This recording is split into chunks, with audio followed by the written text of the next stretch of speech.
Halo semuanya, Assalamualaikum warahmatullahi wabarakatuh. Perkenalkan, nama saya Nursifa Zahra dengan NIM 2401015016. Pada kesempatan kali ini, saya akan memaparkan materi tentang problematika pada ruang lingkup kerja dan peranan bimbingan dan konseling. Jadi, di video ini saya akan membahas apa saja masalah dan kesalahpahaman yang sering muncul terkait BK di ruang lingkup kerja khususnya di sekolah. Baik, di slide tujuan pembelajaran ini saya ingin menjelaskan secara singkat. Pertama, kita ingin memahami problematika yang muncul dalam pelaksanaan BK. Yang kedua, kita ingin tahu apa saja miskonsepsi atau kesalahpahaman terhadap peran konselor. Yang ketiga, kita ingin diharapkan menyadari bahwa BK ini sebenarnya bagian penting dari pendidikan, bukan pelengkap. Dan yang keempat, yang terakhir, kita memahami peran BK yang ideal itu seperti apa. Jadi setelah menonton video ini, harapannya kita bisa melihat BK itu bukan hanya soal menegur siswa, tapi jauh lebih luas. Nah, selanjutnya yaitu problematika utama. Nah, di sini ada 4 problematika utama BK yang akan saya bahas. Yang pertama, BK sering disamakan atau malah dipisahkan secara ekstrim dari pendidikan. Yang kedua, guru BK sering dianggap sebagai polisi sekolah. Yang ketiga, BK dianggap hanya menangani masalah insidental atau yang tiba-tiba muncul. Dan keempat, BK hanya dianggap untuk siswa tertentu saja. Dari 4 masalah inilah yang nantinya akan saya jelaskan lebih detail.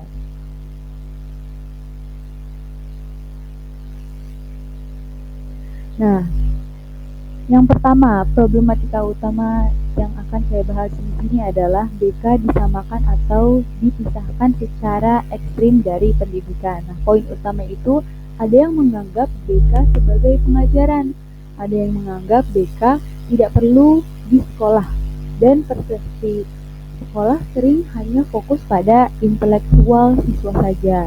Nah, akar dari permasalahan ini kepala sekolah atau guru yang minim pemahaman tentang BK dan pengajaran yang dianggap sudah cukup untuk pendidikan dan aspek perkembangan pribadi sosial dan karir diabaikan. Nah, dampak miskonsepsi terhadap pelaksanaan BK ini adalah layanan BK dianggap tidak prioritas, fasilitas personil dan dana BK tidak diperhatikan, dan BK dianggap barang mewah yang punya alat lengkap seperti pelayanan tidak berjalan optimal. Nah, ada anggapan nih kalau BK ini sama dengan pengajaran, apa itu, atau bahkan dianggap tidak penting. Nah, ada juga guru atau sekolah yang mengira bahwa BK itu hanya perlu kalau ada alat lengkap atau tenaga super ahli saja, dan ini masalahnya biasanya karena minimnya pemahaman kepala sekolah dan guru tentang hakikat BK, dan dampaknya tadi BK tidak diprioritaskan dan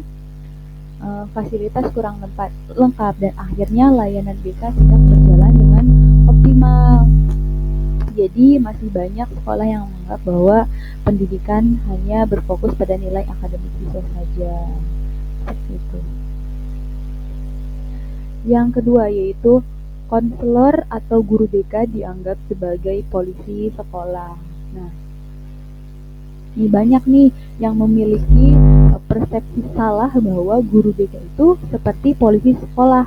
Guru sering dimintai mencari siapa yang salah ketika ada perkelahian, pencurian, dan pelanggaran yang akhirnya siswa menganggap BK itu tempat menakutkan. Tuh, BK atau konselor atau BK sering dianggap sebagai penjaga disiplin sekolah yang bertugas menegakkan tata tertib dan keamanan, sehingga perannya disalahpahami sebagai pengawas bukan pembimbing.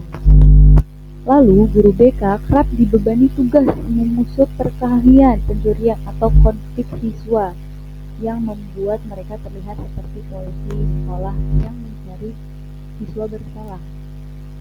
Selanjutnya muncul anggapan bahwa guru BK adalah keranjang sampah untuk siswa bermasalah atau manusia super yang harus tahu semua masalah, sehingga siswa menjadi takut dan enggan mendekati layanan BK.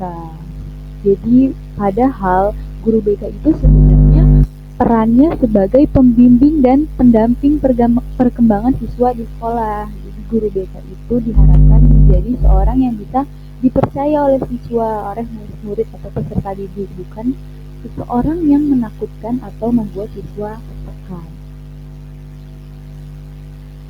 Yang ketiga yaitu bimbingan konseling dibatasi hanya menangani masalah yang bersifat insidental. Nah, BK sering dianggap hanya menangani masalah yang muncul secara tiba-tiba pada siswa seperti konflik, pelanggaran, atau kesulitan belajar, sehingga layanan BK dipersepsikan bersifat reaktif dan hanya bekerja ketika siswa datang membawa masalah. Padahal seharusnya berperan lebih luas, yaitu melakukan pencegahan, pendampingan berkelanjutan, serta membantu siswa dalam perkembangan pribadi, sosial, belajar, dan perencanaan belajar.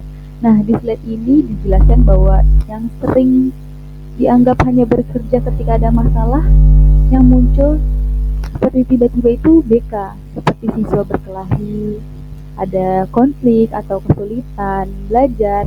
Dan padahal BK itu tidak hanya reaktif tadi yang sudah saya jelaskan. BK juga punya peran yang preventif, yaitu mencegah masalah sebelum terjadi. Dan selain itu, BK juga membantu mengembangkan diri siswa dalam hal belajar, sosial, pribadi, dan perencanaan masa depan. Jadi BK hanya dipanggil saat ada masalah saja, itu fungsi utamanya itu jadi hilang, itu semua masalah. Dan selanjutnya, bimbingan dan konseling dibatasi hanya untuk siswa tertentu saja. Nah, bimbingan dan konseling sering dianggap hanya untuk siswa yang bermasalah, sehingga muncul stigma bahwa datang ke ruang BK berarti siswa tersebut nakal, dan akhirnya semua siswa merasa berhak atau nyaman mendapatkan pelayanan, membuat siswa enggan mendekati konselor meskipun sebenarnya mereka juga ingin membutuhkan bantuan dan pendampingan.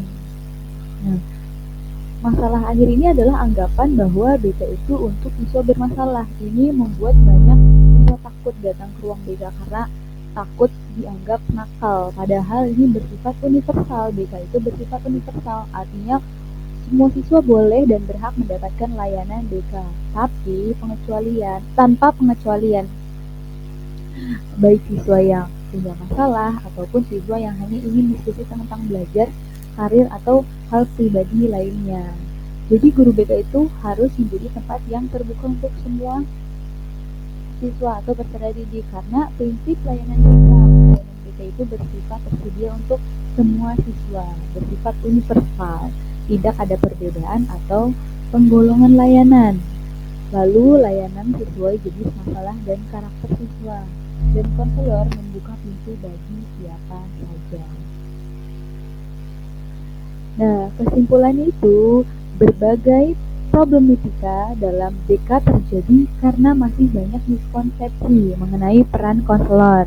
Nah, BK sering disamakan dengan pengajaran, dianggap sebagai polisi sekolah, dipersempit hanya pada masalah insidental, dan dinilai hanya untuk siswa bermasalah. Padahal BK merupakan bagian penting dari pendidikan yang bersifat menyeluruh, preventif, dan terbuka untuk semua siswa.